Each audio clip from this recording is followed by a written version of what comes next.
Hi everyone. So this is another edition of my YouTube channel. I'm talking to various interesting people in the sort of spiritual community about various different things. So this one is a slightly different situation than what we normally do because we're talking to Chris from Sentia, which is a non-alcoholic alcohol brand, basically, isn't it? Is that what it is? Chris is a commercial It director certainly of is. this Well, beautiful stuff. thank you. No, it is. Well, we call it the third way. It's not non-alc, it's not alc, it's the third way. It's having the buzz from alcohol without any alcohol. So See, yeah. how does that work? Now, I'm a big fan of your brand. I met you at the Mind Body Spirit a couple of months ago in London, and I was rather taken by it. I think it's a really cool thing. But for no one, but yeah, for my audience who are don't know your brand yet, tell us all about what this stuff is and how it all works. Then. Well, it really is truly groundbreaking innovation. It's the only sort of mood enhancing non-alcoholic spirit in the world. So we're creating what we call that 2 drink sweet spot, or that slight tipsy feeling without alcohol, and therefore no downsides that are attributed to alcohol. So it took a long time to develop. So our chief science officer is one of the original founders, is a chap called Professor David Nutt. He's a neuropharmacologist at Imperial College in London. So he's been studying the effects of alcohol on the human body for over 40 years. And that deep understanding down to molecular level has allowed Sentia to be created. So tell us about the GABA receptors and how all of that. Yeah, so as a drink, you can see, That's like fascinating. I have a bottle here as well. You can see on the bottle, it's a Gaba spirit. Ta-da! I can outdo you on this one, though. I have another one. You won't have one of GABA.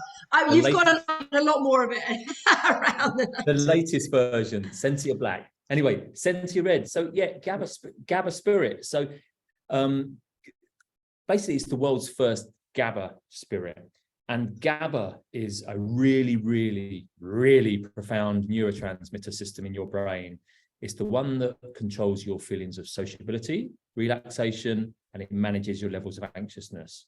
So when we drink alcohol, funny enough, that stimulates our GABA system, which is why, as human beings, we're drawn to want to consume alcohol, because it makes us feel more sociable, more relaxed, less anxious. But as I'm sure you're aware, and most of your listeners are aware, quite soon alcohol starts overwhelming many other systems.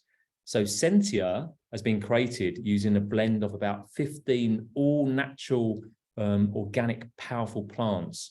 The majority of those plants are what we call highly GABAergic.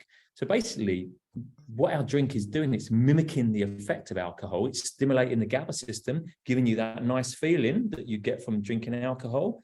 Because there's none of the alcohol there, there's none of the downsides. It's interesting, isn't it? And you've done some studies. You were telling me about brain scans. Yes, so obviously, Professor David Nutt, he's a professor, so everything is tested and researched to the nth degree. And like I say, he's still at Imperial College in London. So we do lots of research studies, and we get people. He gets big groups of people. They put brain scanners on, and we get them to drink alcohol, and we watch their GABA system light up. Then we get them to drink Sentia. We watch their GABA system light up. So we know the drink has efficacy. We know it works. It's not placebo. It is interesting because when we were met at the Mind Body Spirit, and Yeah. you were giving away some of these samples of it, and and then I had a couple. I started talking to you guys, and then I had one shot, and then a few more drinks, and I had a few of them, and I was really buzzing. It was really interesting to be that buzzy from actually not having alcohol. Yes. Yeah. It's great. And I think the world is sort of changing, really. The latest, hopefully we hit a sweet spot in time where people, I don't know whether it was COVID, but people are moving away. People are being more mindful about their lives, mindful about their wellness, mindful about their physical activity, mindful about what they're eating, and now mindful about what they're drinking. And the latest drinks industry research shows 16 to 25-year-olds, a third, 33% of that age demographic, classify themselves now as teetotal. It's amazing, 1/3. And across the whole adult age range, they reckon it's somewhere between 20 and 25% now classify themselves as Do you think that's teetotal. anxiety related? I think there is a lot of that, and I think it is. And more articles we see in the press, anxiety. People don't want to write off the next day. It's I think it's the anxiety. I think it's the mind chatter and the anxiety largely, because I think that's what happens. I think you do get to, well, it depends who you are. I'm pretty good with all these different things, but I've done a lot of spiritual work before. But I know from a lot of friends that you have, after having a couple of drinks, and you can get the fear, you can suddenly become quite anxious, and you've got to that point. You feel great initially, and then you have yeah. like one too many, and then suddenly paranoia comes in, or the fear, or the chatter, or doing things that one shouldn't, like calling that ex-boyfriend, or I don't know, just doing something one shouldn't, and whatever, making a fool of yourself. And then certainly the following day, then people do get different types of hangovers. So there are two definitively different types of hangovers. One is the physical one, where you absolutely feel exhausted, and it's just toxicity related, and you're just you need to, well, I mean, that can be, if you have some sort of vitamin B12 and electrolytes and things like that, you can limit that for sure. But the other side of it is the fear related side of it, where you are thinking, goodness, who did I call? What did I say? What did I do? And I wonder if those two things together are also making people be more mindful of drinking, that they realize that the emotional hangover the following day is a problem. I think it's a lot of anxiety. As humans, once we start feeling good, it's very hard to regulate that and sort of stop, say, right, I've opened that bottle of wine, I'm going to just have one glass, or I've had a beer, I'm only going to have one or two, and people go over that, and then the toxicity levels of alcohol then start taking over, like say later on in that day or that evening, the next morning, and so it's just a natural thing. Something that makes us feel good is very hard for us to regulate, the intake of that product. So what's interesting about what you have is you can't get any more drunk, or whatever we're calling it, or buzzed, can you? What happens? For most people, the way your GABA system works, and it's like I say, it's a really profound neurotransmitter system. So you can't really overdo it. For majority of people, we have a natural ceiling or plateau built into it. So, even if I was to consume that whole bottle, you can't really overexert or get, overstimulate it. So it just lasts in your body, that nice feeling, that elevated feeling, for a longer period of time, and then it just fades away.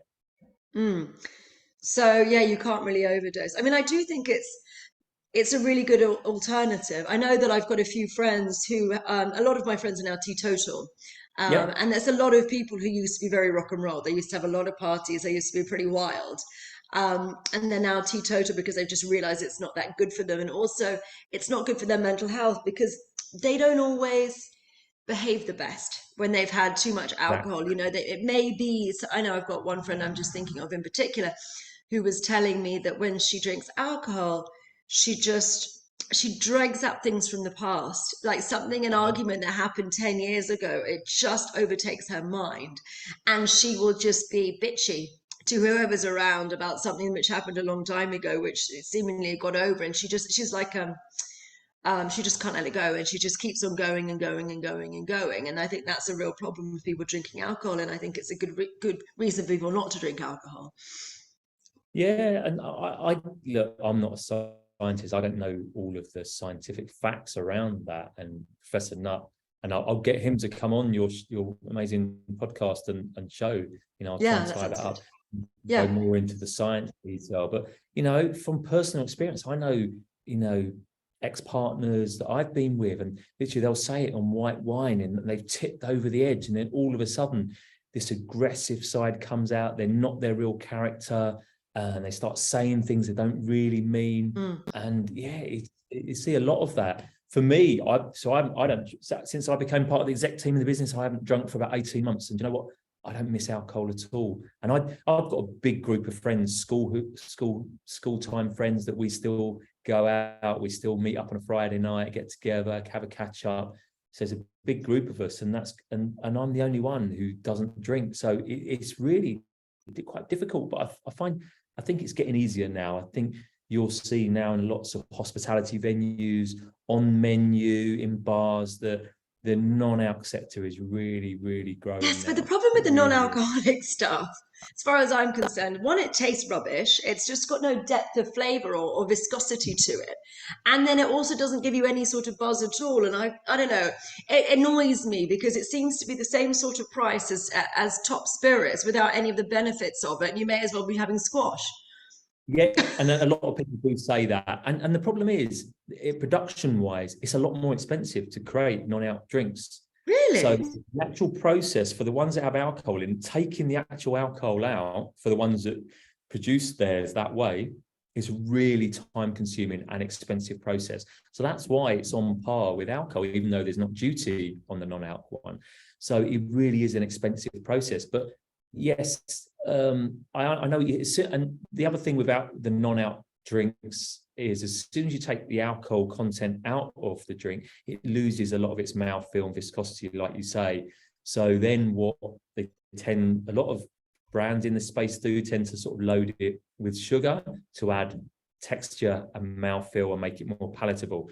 So with Sentia, because we use the full plant in the manufacturing process, and you've tried it, our drink has a really good mouthfeel, really quite depth of flavor and viscosity to it. So, you know, we don't really need to add any sugar. We've got a tiny bit of agave we've added. And so, like, on the Sentia Red, the one here, is only 9 calories on a 25ml shot. And the black one, which is the other one they've just launched, that's only 6 calories a 25ml shot. So, you know, as we're saying about people being mindful in their consumption, we're finding lots of our traction is with the mindful community. So people who are into their yoga, their fitness, their health, what they're eating, what they're consuming. It really, we get good connection with that type of audience, because they Because don't want to be drinking. You think a you pint don't of want to be beer? drinking all the time. You know, I like drinking and I think it's great. But there was the other day when I was by myself and I just had a win because I'd done a healing Yeah, on someone, which was something which was pretty profound. And it yeah. was sort of the next level of my work. And I had a win, but I was by myself. And I was like, well, I feel like a glass of champagne, or I feel like, but I was sitting by myself and I thought, well, that's a bit rubbish. So I just had a Yeah. couple of shots of the Sentia. And I was like, it felt like it was a little celebration, but it didn't feel like I Yay. really wanted to be drinking by myself. Fantastic. Yeah. So no, that's good to hear. And I suppose, you know, alcohol, in fact, Professor Nutt, he lobbies government and MPs, and he was obviously famously an advisor to the government on alcohol and drugs. And he obviously famously got sacked from that role with his comment that he came out with. Tell us about So the comment. I did read it on your website, but remind us. So I think his comment, it was in the Blair government. So I think it was something like LSD and ecstasy was safer than alcohol. Probably true. Which is Well, I not mean, just on that true. line, I just think that people are nicer when they're on those sorts of Yeah, things. You know, yeah, I think, and the thing is with alcohol, I think there are different spirits that do different things, and also just because this is my YouTube channel, the word spirit needs to be considered. You know, there are spirits behind these different alcohol, and I think there are different beings behind different alcohols, and I think that's why people behave differently on different spirits. So, like whiskey tends to make people aggressive. Like people fight when they've had whiskey. There are different ones that have different, they say yeah, gin is called mother's ruin. And yeah. that's because a lot of people cry when it tends to make people cry. I think they have different personalities and different effects from different alcohols. I remember just in my teenage years, people on the stairs were always like drinking gin and crying at the bottom of the stairs. I think tequila is a good alcohol. I think tequila tends to be a really fun one that people seem to do quite well on. But they are different, and they do have different effects on people for sure. Yeah, definitely. It's yeah, but the thing is with alcohol, you know, it's so ingrained in society. That's the problem. So when Professor Nutt, he then obviously spoke to the government many times regarding this. It's like, well, if alcohol was to come to the market today, never been around before, would it get licensed for consumption? Absolutely. the answer is no. And they've said, no, it wouldn't. They say, well, why is there not more restriction on it? And their only answer is because it's so ingrained in society. Well, I mean, So, and then you also think about the markup on things. he then Restaurants answered, wouldn't survive without it. yeah, but then he answered that one back. Well, said 500 years ago, opium was ingrained in society, but we don't accept it now. So when did the opium did they stop doing it? I mean, I know China was the UK also full of opium? yeah, it was back, say 400-500 years ago, it was rife. So Yeah. is the thing is getting to that. I don't know the exact numbers, but I've heard it. So we're getting to that point now. The societal cost of alcohol is getting to a level where it's not far off what the actual money that it actually brings in. Really? Now, you take literally all the sick days, all those things, societal cost, breakdowns, the NHS. I think the research is on a Thursday, Friday, Saturday nights. I think something like 60 to 70% of people in A&E is from behind alcohol related. Oh, that's interesting, isn't it? Yeah. I mean, but I wonder about, because the markup is what, about triple, isn't it, on alcohol for bars? I think that's normally about triple. Yeah. I mean, sort of bars and restaurants, but I mean, a lot of society would have to change. If they took it away, the whole restaurant and bar industry would crumble overnight. And that's a lot of tax and things there. I don't necessarily think that it would work to get rid of it. But you say that, but you think in somewhere in the Middle East where alcohol is not commonplace in parts, obviously I'm not thinking of like the luxury hotels in Dubai where they have alcohol, but the rest of the indigenous societies there is no alcohol, and they have an absolutely booming hospitality sector without alcohol, and they have a whole range of various drinks that they consume with different foods, and so I can see what route you're going down, but I think naturally as humans we'd find an alternative, and I think that's why the growth of the non-alc drink sector has been so rapid over the last sort of 4 years. I think it's grown something like 600% in 4 years. Wow. So yeah, it is better to wake up with feeling fresh the next day, of course. And and it's difficult. I realise the pressures that a lot of us have, and it is ingrained in society. Any significant event in people's lives, whether it's a christening, a wedding, a birthday, a lot of it is alcohol related. And but it's so great though that there is that change now, wasn't it? I think a few weeks back or a month or two ago on the Grammys.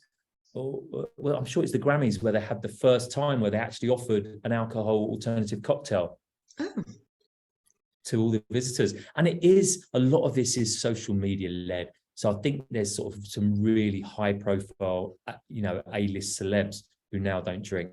That's been going on for a long time though. People like J-Lo, I know she hasn't drunk for a long time, but there's a lot of very high profile people who don't drink, and I think there's a number of reasons to a lot of them are very beauty conscious and they're worried about that sort of thing. But I also think there's a calorie, the amount of calories that alcohol has got in it is another factor for the very slim ladies who are movie stars and such. Yeah, and this is what we're saying about, you think a pint of beer I'm sure it's somewhere around 300 calories for a pint of beer. So you think a 25ml shot of Sentia here is the black one is 6 calories plus then whatever mixer you want to put it to, if you a low cal mixer, so you can have a drink for with under 50 calories in it compared to something with six. So how many shots do you need to feel the effects of it? How does that all work? So it's different on different people. So like I say, Professor Nutt has done the wide-ranging studies on research, and some people was low as 5 ml and they saw the effect. Other people were 30 ml. So the majority of people, a 25 ml single shot will have an effect. And is that just the beginning of an effect, or where is the sort of jolly? Is that a couple of shots down? Honestly, and even the time as well. So we did an event just this weekend, just gone by at Nebworth House. There was a Christmas fair. And I had a lady I was chatting to there, and she hadn't drunk for 10 years. Wow. And literally within about 2 minutes of having our drink, you could see her cheekbones going up, her smiling. She hadn't had this feeling for a long time because her GABA receptors hadn't been activated, and she was just feeling amazing. So we have found that people who are heavy drinkers, who have overexerted their GABA system, it's harder for them to feel the effects. So it is different in everyone, and we all have different metabolisms as humans. We're all different, so it's different effects for everyone. But the same is for alcohol. There's some people who can drink 6 pints of alcohol, and they're totally fine. It's not really having an effect on them. Someone else could be a pint and a half, and they're feeling quite tipsy and drunk. So. But a couple of shots and pretty much most people would affect feel for the majority of people. Because we did it on, I was just telling Chris before we started, we had some on Saturday. It was my birthday party on Saturday. So Chris kindly sent me a case, and it did get used a lot of it. So what was really interesting is we were doing the house setup and putting balloons out and organizing the house and, getting the food prepared and all those bits and bobs. And so we started at noon. There were 4 of us, and I was like, let's do some shots. And everyone was like, dude, it's noon. I said, no, not that. It's too early for that, for sure. We were drinking later on, no problem. But, noon was a bit early to start drinking. But we decided to have some of this Sentia. And it was really fun because we were doing shots, and then we were like, honestly, buzzing and bouncing around the house and having a really giggly time. It was absolutely brilliant. And then there was a moment my friend was like, I'm not going up a ladder. I'm too pissed to go up a ladder. She's a Pilates instructor and very strong and core and control of her body, but she was like, nope. And then it was really nice because it doesn't take you too long. The setup's always part of the fun. It's like going on holiday. I like the traveling part of going on holiday. So it's the same with parties as well. Setup was fun, and then it was really interesting because, and then I said we were all a bit tired, so we all decided to go and then have a nap for like an hour or 2 before the party, and it was quite nice because you felt satisfied, we felt fine, there was no need to keep on going or anything. We just got a bit buzzy, did some decorations, went and had a nap. It was really good. Brilliant. Yeah, it was really fun. And it's good for my non-drinker friends because, I've got a lot of friends who do drink and a lot of friends that don't drink, and to have an alternative here for those who aren't drinking. And one of my friends is finding it particularly helpful at the moment because he's about to have surgery, and he's been told by his doctor that drinking is off the table. He can't drink at the moment. Yep. He's been very categorically told by a doctor that he's not allowed to drink. And he was drinking quite a lot, probably too much. Yeah. And to actually have an alternative to drinking is very helpful. So we went to a concert the other day, and he was like, do you mind if I come and grab a bottle of Sentia off you before I go? So he was a designated driver, went there, and I think he took a hip flask in with him. and then he was just drinking that at the concert.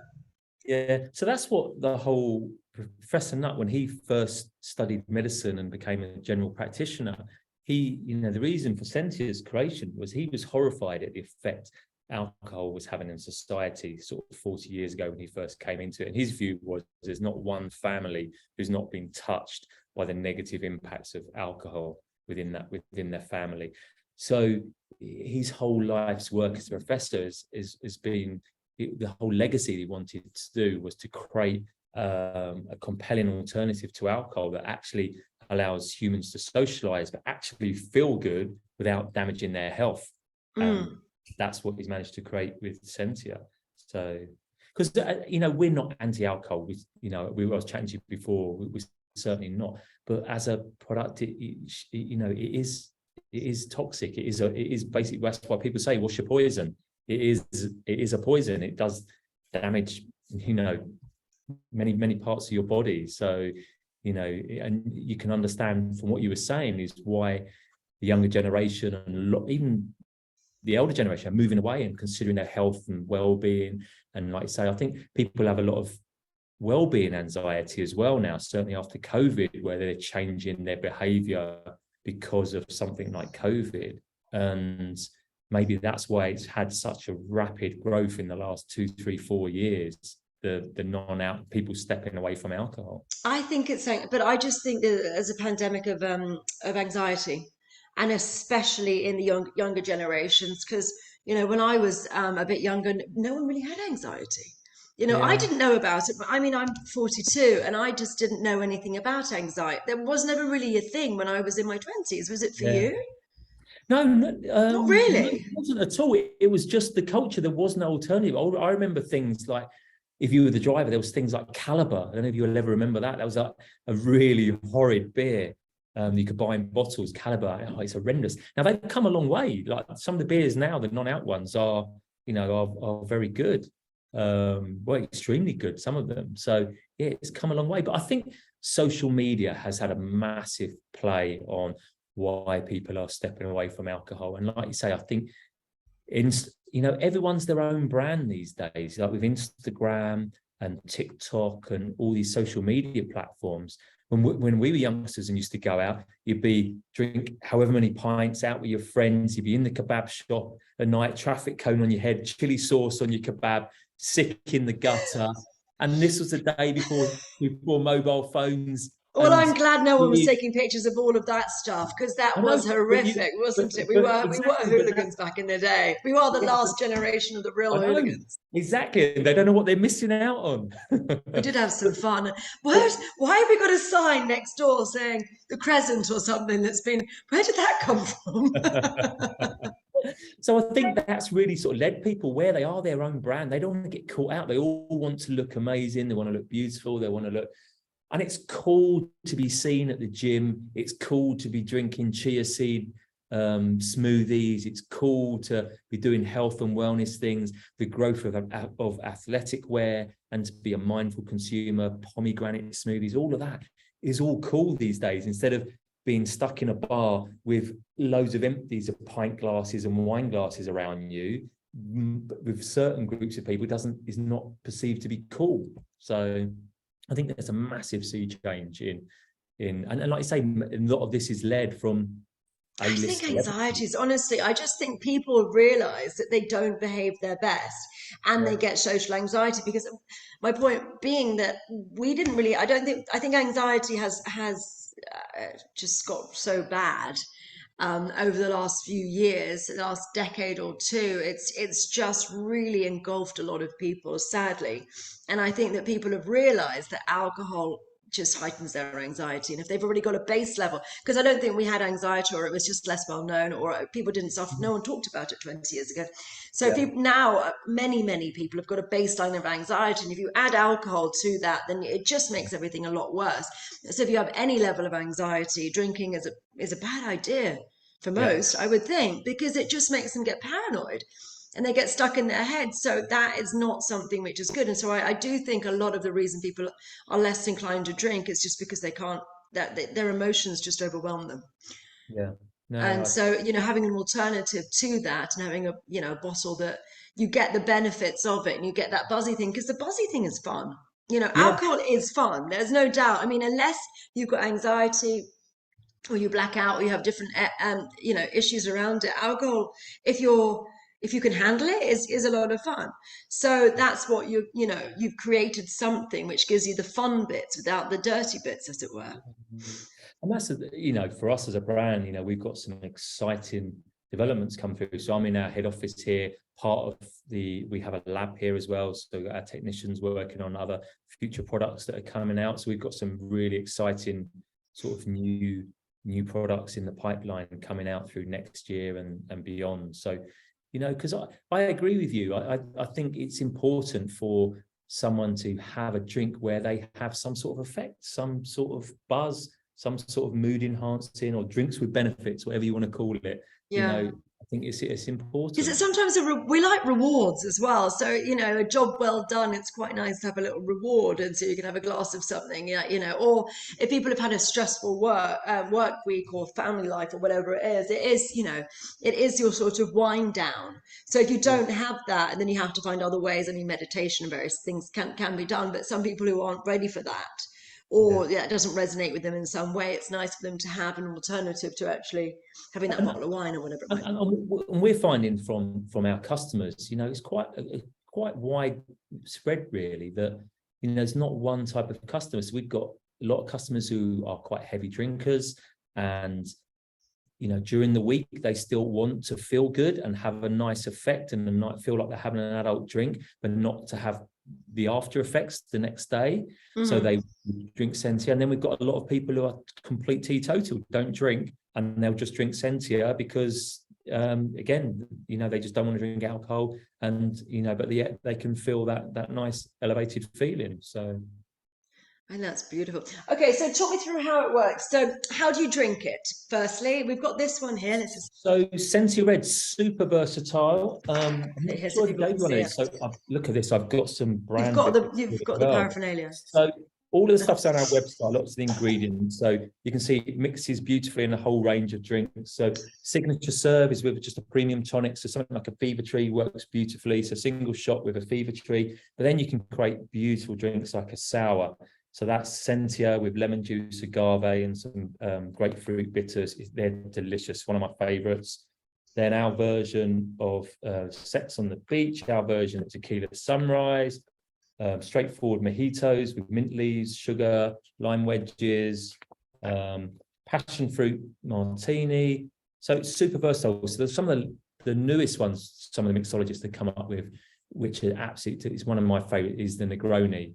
And that's really good. So that's just 50 ml of Sentia with 50 ml of the brand Monin. And they do a range of sort of sweeteners, which are used like hazelnut ones and different ones which coffee shops used, put in their flavored coffees. Okay. They do one called Monin Bitters.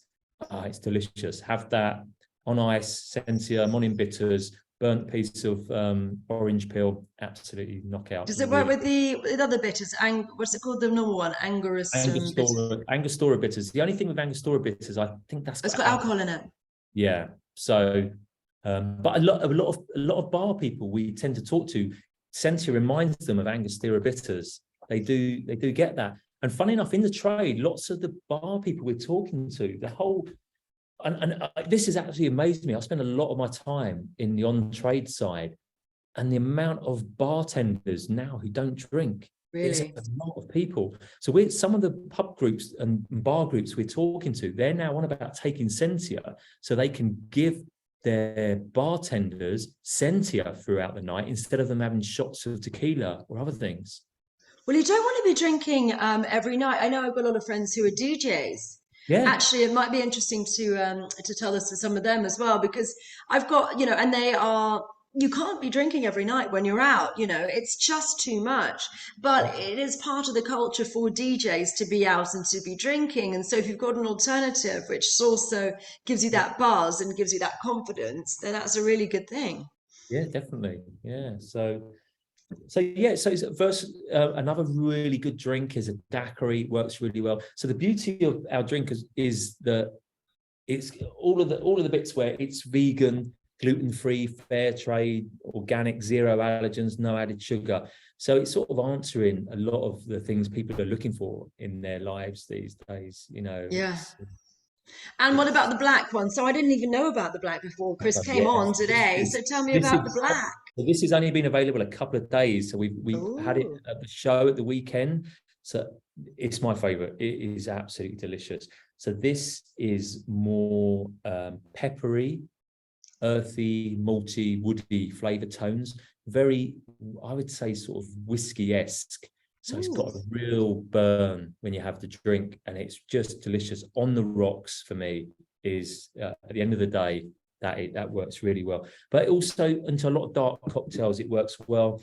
So we have mixologists working with it at the moment. So some of the things we've been getting is espresso martinis made with it, which are absolutely knockout. I love an espresso martini. Yeah. Honestly, next time I see it, I'll send you some of the black. It is delicious. You have to try it out. Yeah, I'd love to. Cuba Libras, Mules, Alexandra's, really dark cocktails works really well. And in fact, the thing we found was the weekend, so it's the first time it was available. I think it was somewhere close to about 30 to 40% of the sales at the weekend were focused towards black, Oh, Sentia black.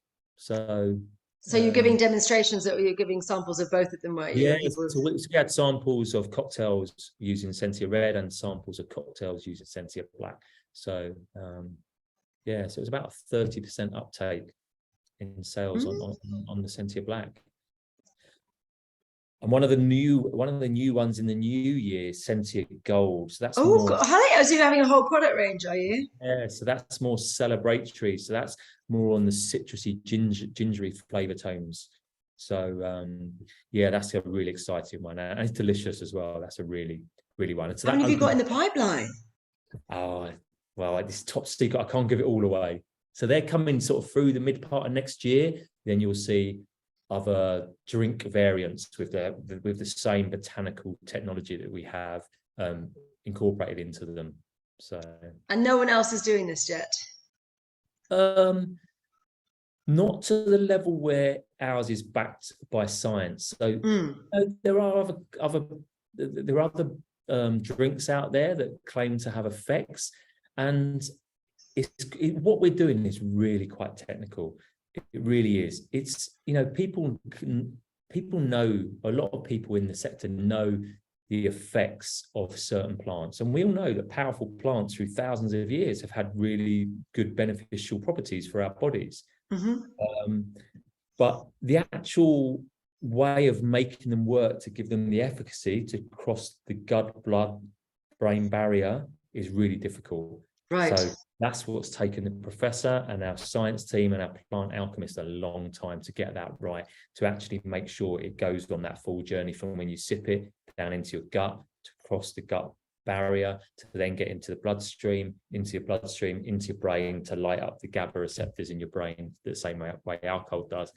There's a lot going on. It's really quite technical and quite challenging. So that's why there's about 15 different powerful plants that are used to facilitate that. So does it not work if you just have a few? You need the sort of multiple, Definitely not. multifaceted. So the actual GABAergic plants, the ones that have the effect, I think out of the 15, I think 4 or 5 of those are the ones that give you that nice feeling, and all the other ingredients have a different function. I wonder if it's just making me think about plant medicines and thinking about ayahuasca, because you need to have the root and the vine from ayahuasca, and one of them by themselves doesn't penetrate, and it means that you don't get the sensation. So you can have, they're 2 different plants, one's a root, one's a vine. Unless you have them together, you wouldn't get the sensations and the otherworldliness that you do. So you need to have that combination of them together. Yeah. So obviously in red, one of our key ingredients in that is ashwagandha, which I know a lot of people know about, and a lot of people take supplements for ashwagandha as well.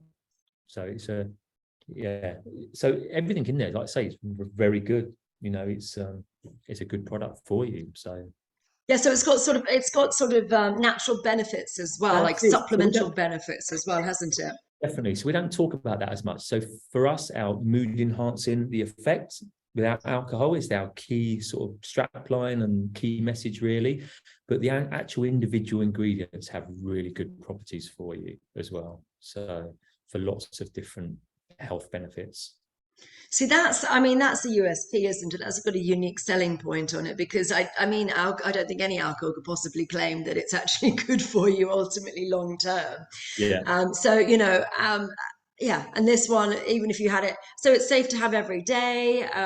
It's no problems with any of that, and actually, it will probably have some mineral and nutritional benefits to it. Yeah, definitely, because like I say, all the plants we use, so 65% organic, and then the other 35% of the ingredients are from what we call wild organic farms, and because they're wild, they can't get organic certification. So between me and you, it's basically all organic, all the Yeah, it costs a lot of money. For people who are unaware, it costs a lot of money to get organic certification, and you have to jump through a lot of hoops. So it tends to be the bigger farms and the bigger places which are organic. But if it's wild, then it is naturally organic. But you have to have, I think you have to be 20 years without having pesticides on the land before you can get an organic certification. But if it's wild, then it's obviously been like that for a lot longer. Yeah.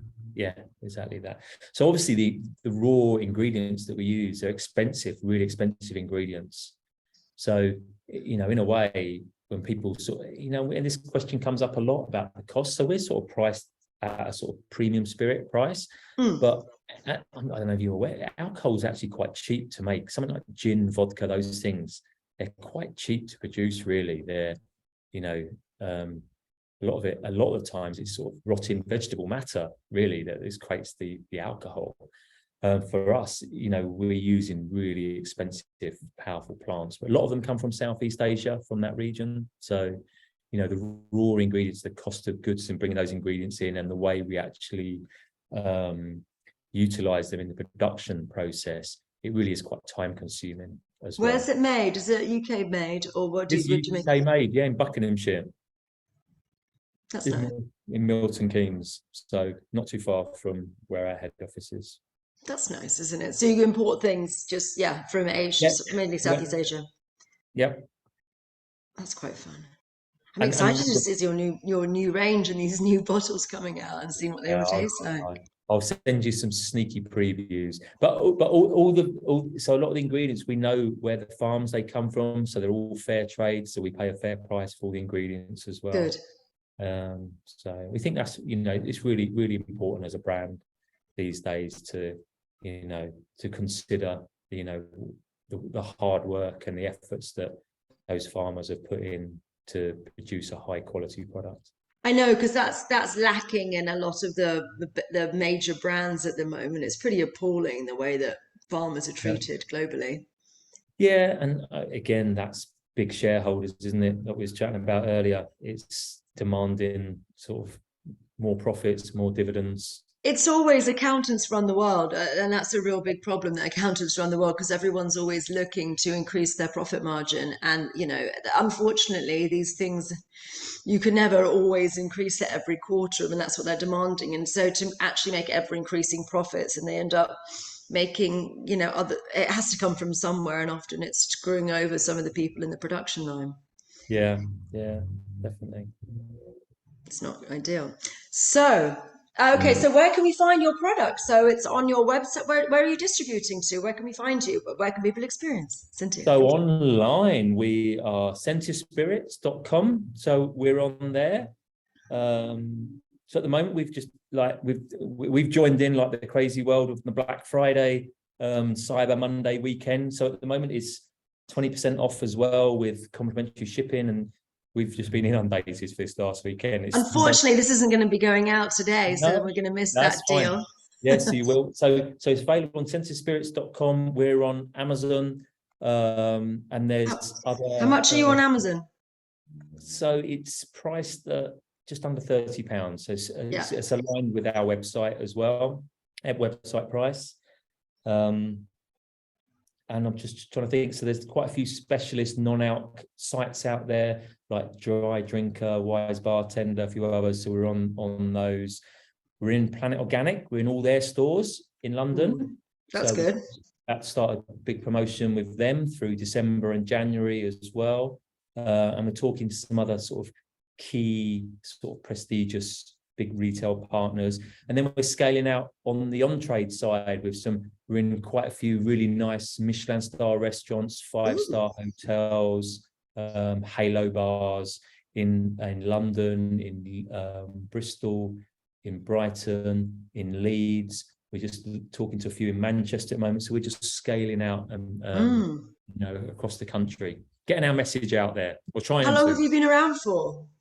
So the brand itself launched just 21 months ago. So about a year and 3 quarters. So I think it was January 21 when the product launched. So yeah, so there's been a lot going on. Yeah, you seem very busy to have all that distribution already. Yeah, and I think as a brand, we've been quite selective as well. Where we go into, which people we want to partner with, and just sort of build a real sort of tribe and community about what we're doing, and that's through our website. We have a lot of followers on our website, so we email them with the latest details of new products. So we're going to be pushing out Sentia Black, making that available in a limited availability to our sort of tribe as such, and then with a lot of the other new ones following as well. So it's an exciting time to be alive. It's really cool that I just like innovation, me. And so yeah, anything which is innovative, I find really fun, and having an alternative to this, because I don't, I mean, when I drink, and I can go like weeks or months without drinking, and then I sort of go and have like some celebration or something. But it is nice to have this alternative, because I've also been writing a book recently, which you're featured in. But I put you in the book, yeah, because I think it's a really good alternative. So yeah. the bit of the book that I've got you in is about people who are when you have to go, it's like to avoid situations which are going to make you feel uncomfortable, like just say no, or deal with your stuff so you're okay in the situations, but what to do before you go, what to do during, and what to do afterwards. So I've got you in the section which is what to do during. And as you've rightly said, things can go wrong when you have too much alcohol. You emotionally can get overwhelmed, especially if you're walking into somewhat of a war zone. But you might want something as, just a little bit of a helping hand. So I suggested in the book that if you're walking into a situation, maybe the mother-in-law's house, and you know that it's all going to be a bit anxiety making, then to have this. So you can have a few drinks of this, and then because you can't actually get to that stage beyond the fun stage, you actually are less likely to be affected and have a meltdown and have some sort of panic and start saying things you might not want to.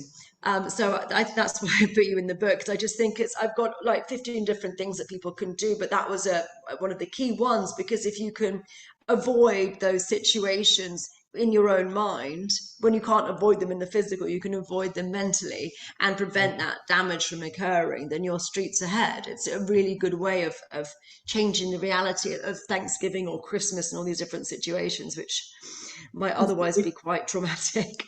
It is difficult, like for a lot of people who walk into social situations. A lot of people are very awkward.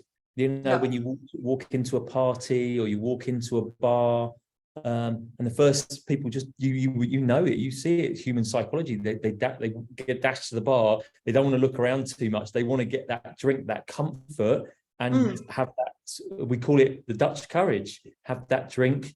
And then that's releasing, their Gaba activity, making them feel more sociable, more relaxed, less anxious.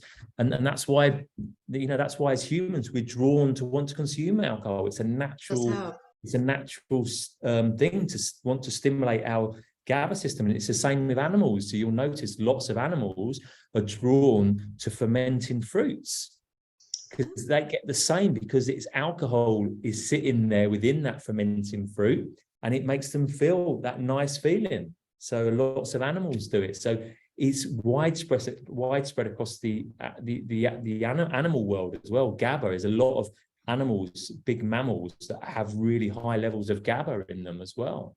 So I was, interestingly, just before I'm speaking to you, I had a session with a healing with somebody who was saying that he had this anxiety over a breakup that happened 20 years ago. Yep. And what happens to him is so he worries that he's going to bump into her at bars or like some party, because she only lives up the road. He thought he might bump into her. So he immediately will run into the party, like play it out in his mind, get really worried about it, and then immediately rush to the bar to and then have some Dutch courage. But he would also carry on him a diazepam and a bottle of Grey Goose Wow. so that but he wouldn't just a miniature, but he would have it in his pocket, and he had never cracked it open, but he'd had it in his pocket for years, just in case an anxiety situation struck him. I mean, I worked through his anxiety and have helped him with it, and now the anxiety's gone, so I've managed to do it from my perspective with the work that I do. But I just thought it was absolutely fascinating that Dutch courage is a real thing, and there are people in the world who do carry around something just to sort of get them out of a sticky spot, and that's what the GABA is getting you towards. Yeah. And I think as humans, we all of us want to fit in, don't we, as well? And it's hard. So I haven't drunk for 18 months. And like I said to you earlier, I've got a big group of friends, all go back to our schoolhood days. So I had my first skiing holiday last January as a not drinking alcohol, and it was really difficult. It was hard, but And they're very boring, aren't they? If you're not drunk and your friends are drunk, they do seem to have they seem to be really trivial conversations, and you just think, oh oh, God. it's quite funny watching a group of people getting smashed and drunk, and you're like not drinking. So I was fine. I took my Sentia with me. So we're in a nice chalet every night. I'll sit there drinking my Sentia. I'm quite happy. I was the first one up skiing every morning. Bright blue sky, this freshly bashed piste. It was Yeah, nice fantastic. powder. They're all hanging, absolutely hanging. And I'm like, the day is great. I can't wait to get going. So you look at it on that side. But yeah, but obviously then it's what they call the air of the dog. And then they start again the next day. And it is that addictive I nature. mean, yeah, skiing Everyone wants is to rife ski. with alcohol. I always ski better. I don't know why it is, but if I ski better when I've got some rock music playing and I've had a couple of glühweins, I've had a Yeah, couple of drinks. I don't know. I just maybe I'm less nervous on the slopes or something. But when I've had a couple of drinks at lunch yeah. and some rock music playing, then I'm really good at skiing. So anyway, this year, so I Sentia Red last year. So this one we're going in January again. So I've got my Sentia Black this time. So I want to have my hip flask full of Sentia Black. And during the day, when they're in the bar and a drink, I'll have my Sentia Black, and then the same in the evening. So yeah, looking forward to it. But What's it is do they not drink with you then? Do they not like Sentia, or how come they're not jumping? no, it's just, but I don't know. I suppose, like I say, a lot of people, I think, you must do this in your work. A lot of people you've got to have a certain sort of character to be able to say no and not follow the crowd or be a lemming or to fit in. Yeah. And I suppose in a way, I feel like I've always been quite a strong character. I'm confident in my own decisions I make. Uh, Mm. and I realize not everyone's like that. So, I made the decision when I became part of Sentia that was it. I thought, well, do you know what? I'm going to go hook, line, and sinker for this. I Mm. want to believe in the brand. I don't want to drink. And I just stopped Make there that and then decision. and wasn't bothered by it. But I realized we're all different, and that's not the case for everyone. And people will feel awkward. They will feel that pressure, that peer pressure to go to a party, to drink, to go out for Mm. dinner, have some wine, to be able to, and not make an alternative selection. So it is difficult, but I think the great thing we're seeing now is, even in really high-end bars, restaurants, Michelin star restaurants, there is a non-alc section in there now, and a lot of them now, the ones we're talking to, obviously are adding Sentia in there Yeah. and mood enhancing or drinks with benefits, so people can understand that they're going to have some sort of effect and elevate and feel good, but yet without the downsides. And that's quite compelling for a lot of people. I We think it hear is. a lot of shows with people, oh my God, where's this been all my life? Is another phrase you've heard is, this is the drink the world's been waiting for. So I think people are willing, and it's shown, they're willing to make changes and choose different. But the thing is, you know what? The thing to make a change in the world is not to smash up the old, it's to present a viable alternative. Exactly that. That's how you change things. And that's what I'm doing with my business. You don't go and bash medicine. You just say, No, here, this is another way of doing it. This is another way for mental health. There's another way of doing it. And some people are ready for it and want that sort of stuff, and some people don't. But you just, you provide a viable alternative. And I think that this totally is, well, right. the first one I've ever come across.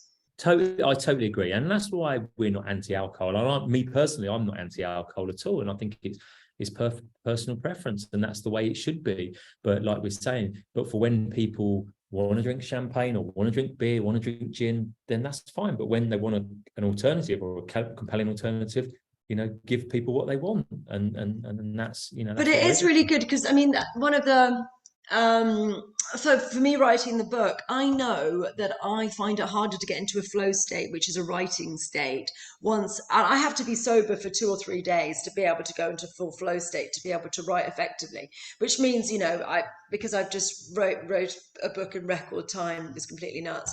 The deadline was really tight. right. So, I wasn't able to drink for quite a long time during it, but I was able to have this, and it was absolutely fine. I had to, if I wanted something, I could have a couple of a couple of glasses of Sentia, and then I was fine to be in this flow state the next day. So, it's got those extra little benefits as well. So you don't have to, sometimes it's nice to have a drink, even a glass of wine with dinner or something. It doesn't have to be that you're being a piss artist, but, Yeah. but one or even two glasses of wine could completely throw off my flow state, And interestingly. that's the thing I think we were saying earlier, is that tipping point, isn't it? And I think alcohol certainly got that. It's when you slightly go over that edge.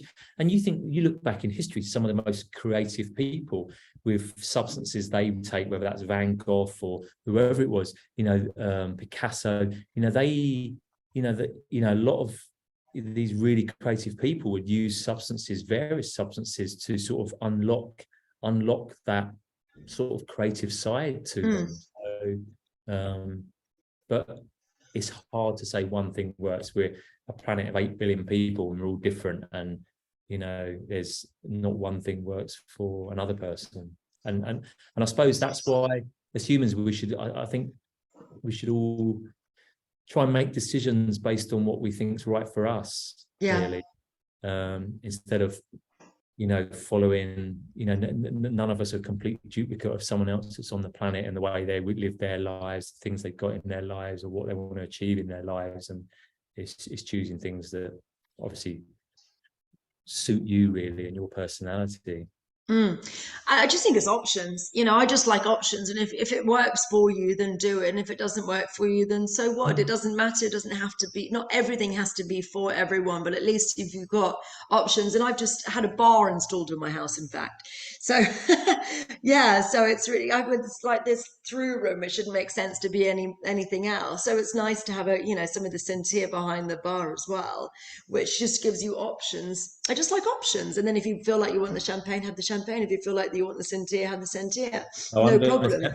I'm going to send you some of the Sentia Black, and I want you to try out the espresso martini. I I'll send you the shall. recipe and let me know what you think. It's pretty good. So I shall. I shall. That sounds fantastic.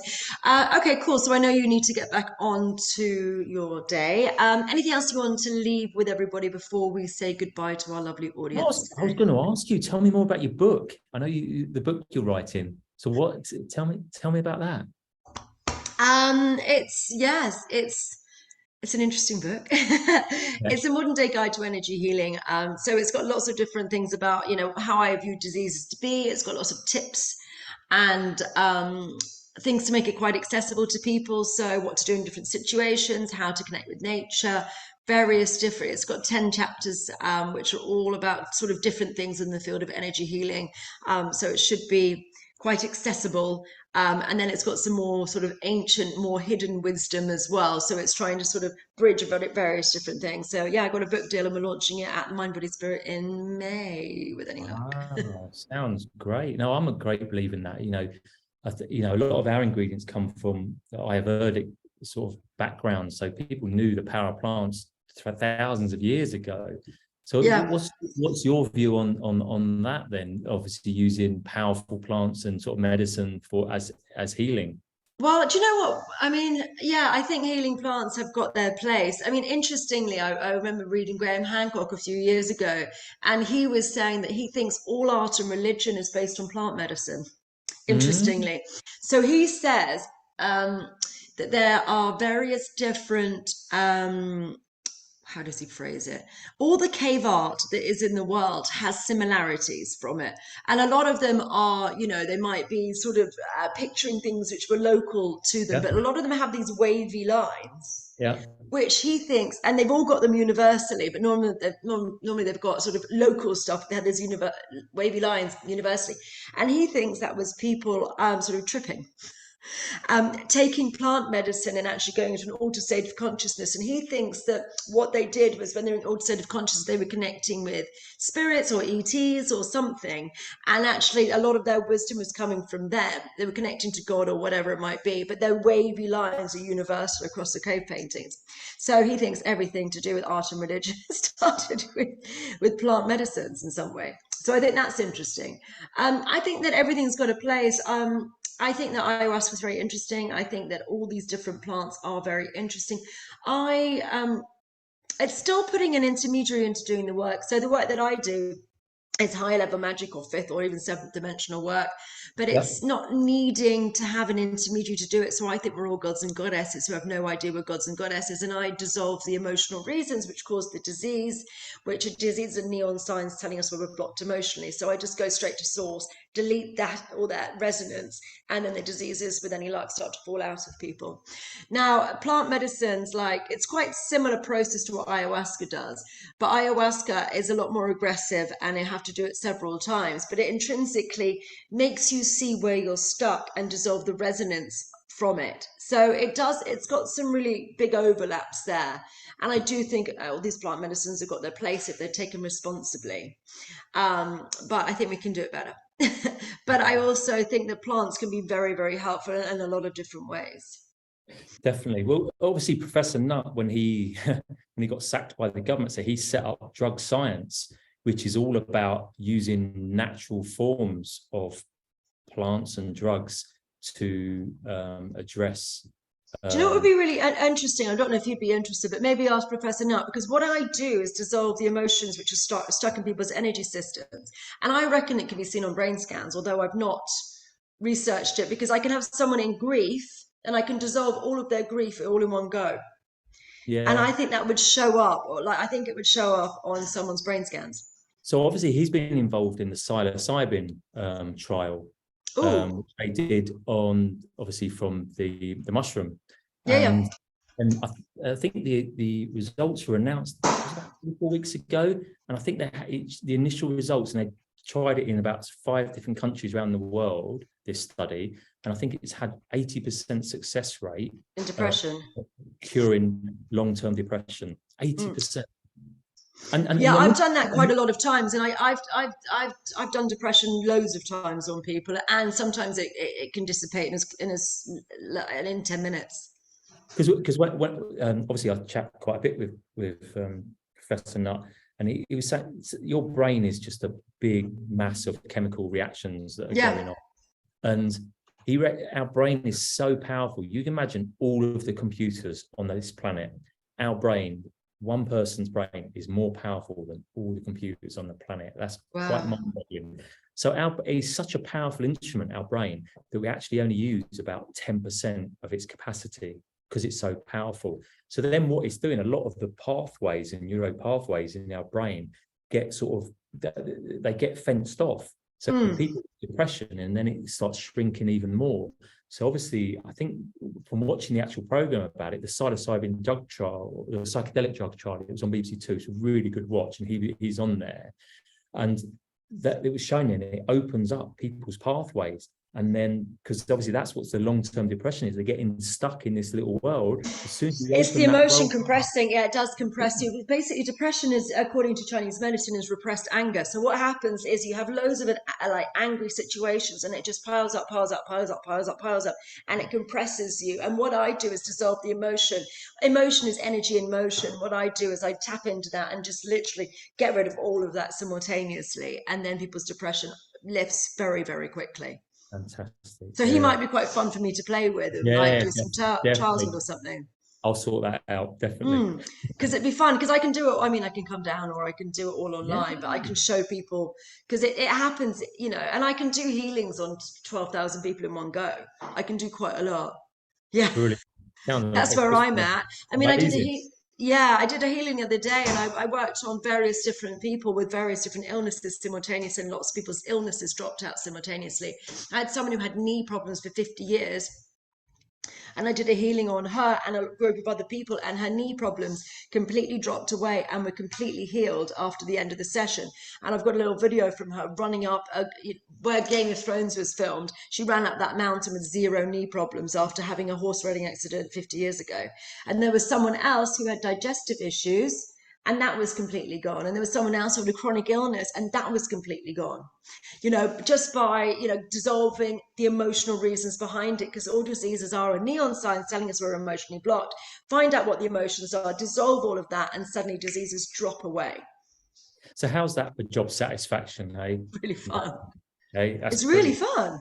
That's pretty I impressive. dissolve diseases. That's what I do. I dissolve diseases and the emotional traumas. I teach on my level 1 how to dissolve emotional traumas. So Yeah. it's really fun. It's really easy, and it's game changing and world changing. But diseases, any disease can be healed. Yeah. I totally agree. You know, Yeah. interestingly, I was working on someone with a tumor the other day, and it was shrinking. It shrunk by, it was 2 inches to the size of a pea in an hour. It's really wow. So that would be quite fun to be looking into as well. Then interestingly, there was a hard center and expanded again and got bigger, but it liquefied because diseases come in different categories: a gas, a liquid, or a solid, and it's condensed thought intrinsically. But I've worked out quite a lot of things, so it'd be really interesting if we can get someone with the science. To see it, because I can dissolve diseases and you can watch it on screens. I mean, with the tumor, it'd be really interesting to look at under a ultrasound or some mechanism and see things disappearing, because that would be really fun, and it's what I Wow. do. Yeah. Let me tie that up for you there That'd with be really probably cool, wouldn't it? really roots. Hey, that'll make an interesting podcast. Yeah, we need evidence for this stuff because, unfortunately, it is a bit subjective at the moment. But anxiety, I mean, I worked on someone the other day, actually, she'll be here in a minute. I worked on her anxiety for 20 years, and I completely got rid of it. At one of the trade shows in Birmingham, I was walking through a crowd with her, and it took me about 2 minutes. She had anxiety for the last 20 or 30 years, and it's completely gone. So Completely gone. do you think a lot of illnesses are induced by people's worries and stresses in life? Yeah.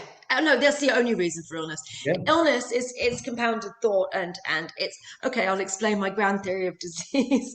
Yeah. Okay, so diseases come in three categories: a gas, a liquid, or a solid.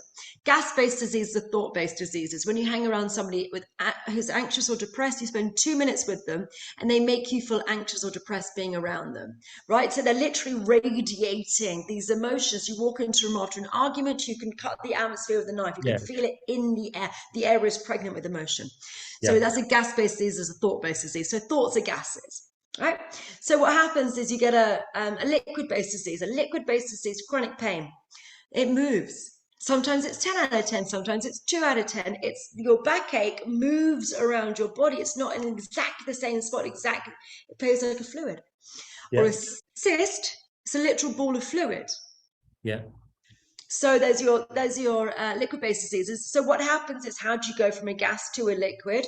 It's, you have a finite space. Where it goes in your body is dependent on the quality of your thoughts, what you're thinking about. But enough gas, enough of that thought gets compressed into a liquid. You get liquid-based diseases. It's your thoughts creating that disease.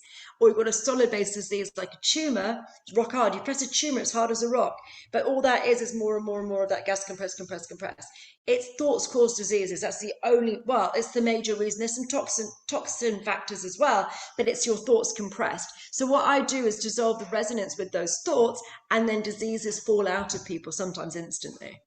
I mean, I did a thing on stage the other day when I was working on the other mind, body, spirit, when I did everyone's backache, and I had people who'd watch it on my YouTube, but I had people who had Yeah. backache for 50 years, someone who had backache for 50 years, and another person who had problems in a car crash. They came to my talk. The whole talk's on there anyway. So yeah, my backache one, it's just on my YouTube.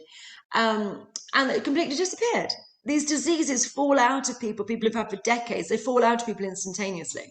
Do you do you think some of them are what we consume, food based as well?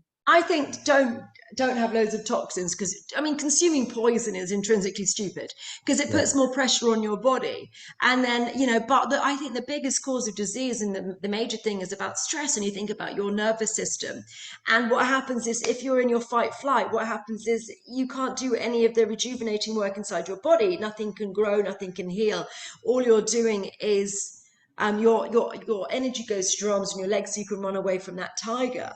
And you're not actually doing digesting. It's, your brain function goes down by, I think, around 20%. You just can't build anything in your body, and you're just taking the natural resources away from you. Because So that's really interesting. Because I about 6-7 years ago, I turned vegan, and I explained, it's not a long story, quite a quick one. So my father, he got diagnosed with bowel cancer, and my partner, she's in the luxury travel sector, and we went to a really amazing health spa in Alicante called Shah Wellness. Mm. The owner, she knows the owners really well, and we went there and we went for dinner with one of the owners. And I was saying, I asked the story. I said, "Well, why did you set this up?" And he was he was a marketing director for Louis Vuitton. His Yeah. brother was a lawyer. The father was a property developer. They were a really wealthy family. And they said, well, their father had got diagnosed with bowel cancer. Mm. And a family friend said to them, "Oh, have you ever considered a macrobiotic diet?" Yeah. And basically, that's taking out lots of foodstuffs out of your diet. So it's sugar, it's meat, it's dairy, it's lots of toxic foods. It's really clean diet. And then we saw lots of professionalists and nutritionists and doctors of food. I honestly think veganism is the worst thing you can do for yourself. I Really? really come from the Really? opposite school. I think meat. I mean, I did another one of these podcasts about a guy that was going blind, and he Yeah. was having a lot of what are they called? Bulking powders because he was a bodybuilder and all the rest of it. Yeah. But he was going blind and his eyesight was getting worse and worse. He was having loads of surgeries, loads of things happen. And he went to a meat only diet for a month and his eyesight completely returned. I think meat is the most important thing. And I think that there's an agenda to make people weak. And that's why veganism is so pushed by the government, so pushed by the media. Anything which is very pushed by these people makes me nervous. I think that veganism works initially because I think people tend to have very dirty diets and a lot of toxicity. Once that toxicity is out of your system, it's great for a few months, but I think long term it depletes you and it makes your brain rot. I'm really anti it. Really? I really and I'm actually getting a lot of people back to eating meat. I think it's Yeah. the most important thing. I just think that you lose your energy, use your life force, and I literally think it's a massive agenda to make people placid. Okay. Yeah, because when they explained it, they were saying, "Well, who's the who lives the longest on the planet?" And I think most people were like the Japanese. That quite They eat commonly they'll fish. yeah, but they'll eat but their diet was based on fish, seaweed, and brown rice predominantly. And they were saying, obviously, there was no dairy in Japanese, not much dairy in Japanese food, or also meat. Yes, but the thing is, what we have to understand about the Japanese is they do things like qigong, and the energy cultivation of a work like qigong, where you're actually actively moving energy around their body and bringing energy into and chi and prana and the medical systems that they've got making them really. I mean, Chinese as well. They've got the whole Chinese medicine. They're doing energy activation, which is an entirely different thing to what we're doing. So to just take diet and not consider the other lifestyle things that they have, which improve longevity, is seeing half the story.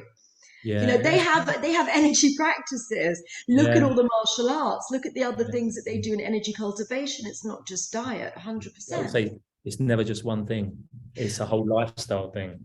Yeah, and how do they treat each other? They've done the human study on happiness. Actually, there's a Harvard study on happiness, and that should be really considered. And they looked at so they did this thing where they were in Boston, and they got street kids and they got Harvard freshmen, and they continued to study with them. It's the longest standing study in history, and it's gone on for over 80 years, and it's still running now. And they're doing generations of different people, but it's the longest one. So they got people from their 20s, and because they've had people now in their 80s and 90s, they're able to look at octogenarians and people in the 90s, and they're able to say what were the things, the pinnacles of health, so they can look at them in their 80s, how, if they're still living, what's going on, what diseases they've got, and they can refer back to their 50s and say, okay, what was it that made them live this long? It's the only study that can do that because it's not predictive, it's looking back, which is brilliant. So the number one thing that kept them alive was being happy. Yeah, It's not about the heart disease. It's not about, are they walking? Are they doing this exercise? It was, are they in stable relationships? Do they have a sense of community? yeah, Are they looked after? And maybe I'm not 100% on this, but I think in Japanese culture, family units are closer than they are in the sort of things that we have over here. So if you yeah, feel like you're abandoned and you're living in your 80s and you're stuck in a home by yourself, that is going to deteriorate your brain. Not using your brain, not doing anything, and sitting in front of the TV and yeah, having having no sense of purpose and something to live for, no sense of community, rots your brain and actually increases your rates of dementia. You know, they say that I saw this yesterday, one of the biggest factors that the health insurance people have about rates of dementia increasing is stopping work, because you stop the Yes, stimulations, you stop your sense of purpose. So I think that they exactly. have a more integrated society, and I think that makes them live longer and healthier lives as well. So you got the qigong, you're looking at, you know, I just think taking veganism, or they're Yeah. not even vegans, but taking diet as an isolated thing without considering all the other factors to health is It single-minded. It's just makes not the answer. makes total sense what you're saying, because obviously some of the other sort of populations that live really long. I think in Europe is Sardinia and places like that, and they again In the family. they eat really well, and it's all family and community based. They all sit That's around, the they're thing. happy, they have a simple life, they're happy, they eat nice food, healthy food, and And they're just eating, I mean, I think eating organic food is crucial. yeah, You know, yeah, natural food that they're getting from the ground. I mean, women live longer without men. What do you, yeah. you know, it's stress, you know, it's the stress. But you know, I mean, there are people, I've looked into longevity as well, because I was researching for the book, and you know, Yeah. it is having a sense of purpose, having a family close unit, and And and that's you the know, other thing in your head, that they don't retire. So like you'll see these farmers who's done these farming these fields for 90 years, and he's still doing it, picking up his olives. well, the That's thing is, I don't purpose. think we should. I bet that what's happened is we've got such a culture of people who are doing jobs they bloody hate, and they want to retire as soon as possible, and they're living for the weekend. You know, and I think that's a very disruptive and debilitating way of doing it. I'll never retire. I was talking to my friends this weekend about it. I love what I do. It's absolutely fascinating to me, and I wouldn't be doing anything else. And I've, you know, I've built a life around all of that. And I think that if you're not living a life that's fulfilling, you die younger. I just Yeah, think that you just don't want to be here, and that it's not good for you. But if you're, so I think these lifestyle choices intrinsically about how happy you are, happy people live longer, and happy people get less sick, yeah, you know, and that's goes back to my, you know, the way that I look at things. It's about emotions cause disease, and I don't think we should be having disease. If we were happy and we spoke up about things that we were unhappy about, and we dealt with things as and when they happened, I think there'd be a lot less disease on the planet. yeah. It's very thought provoking, and yeah, I'm in agreement with a lot of what you're saying. That I've known people through my father. It's literally within 3 months of retirement, you know they've fallen off the edge of the planet, because literally their brain just stops like that, and then they, they their say the purpose. year you're most likely to die is within a year of retirement. Yeah, which is terrible to think, isn't it? People have they aspire to these dreams of having this little cottage in the country with a picket fence and all their little grandchildren around them, and this lovely life. And unfortunately, so many people don't make it to that, because this retirement is a big thing in this country. It's all about this retirement. And like you, I'm a believer. I don't believe in retirement at all. I come from a Mediterranean background, and I want to be working into my 90s and hopefully beyond if I can. Yeah, I just don't think it's good for our natural well-being But to I retire. also don't think jobs that people hate are good for it as well. And I quite like the way that there's a lot of people going towards the 4-day working week and working Yeah, slightly longer hours over the 4 days. I just think that people are desperately unhappy, and that's what causes sickness. Being unhappy is what yes, causes sickness, yeah, and it makes you age and it makes you die. So Japanese people have got a better community, and I think the Mediterraneans do. I think the UK, we just go and stick old people in old people's home and forget about them, and that is what makes them have dementia, and that is what makes them, you know, and then we're keeping them alive when they're you know, mm, possibly too long, some of them. You know, if people have got no quality of life and aren't all there, you know, it's medications which are keeping these people alive. I was talking to a friend this morning about that, and her yeah. dad's now got dementia, and you know, and now, you know, there's going to be a point when she can't look after him anymore, and he's going to be stuck in a home, and that's just no way to live, really.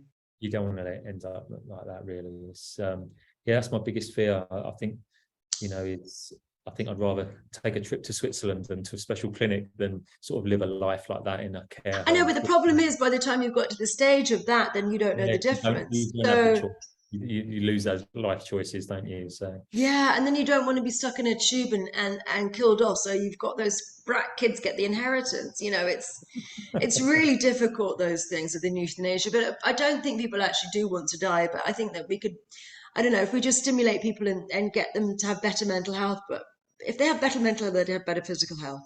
And it's being lost and feeling abandoned that actually deteriorates people, and having no sense of purpose. Because if you're very identified with your job and that's who you are, you work here, and suddenly that identity goes away, you're lost. Unless you built your identity by doing maybe other community things or looking after people, or having another identity or multiple identities. If the most of you is your job and you don't have that anymore, then you're in a pickle when it ends. So you need to make sure you've got other interests. And it's not just going to the pub. There has to be something that you're building, because if you're building things to help other people, that's really good for your heart and for your fulfillment. yeah, totally, totally. Cool, right. I need to go. I think I've got friends who've just arrived, so I do need to go. I'm teaching tomorrow and I've got people arriving. But it's Chatted all been day. lovely speaking to you, Chris. Yeah, I will. Likewise, I've really enjoyed having a chat with you. So thank you so much for inviting me on. Okay, I'm going to say goodbye to everyone. Goodbye, everyone. Chris just say just a second, but bye bye, everybody. Thank you Thank very much you. for watching, and stop recording. Stop recording, yes.